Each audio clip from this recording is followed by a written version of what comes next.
The recently launched Anthem of Meghalaya faced significant criticism as it excluded lyrics in the Pnar or Jaintia language.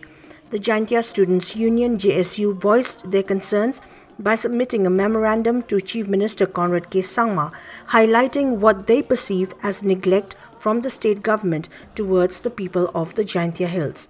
The JSU demands a revision of the State Anthem to address this issue.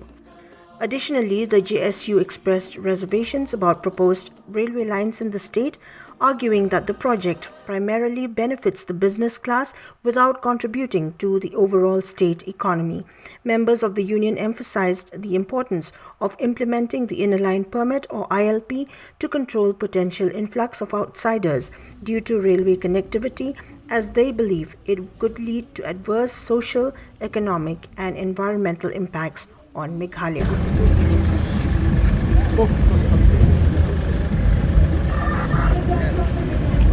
Sorry, I'll have to go to the wedding.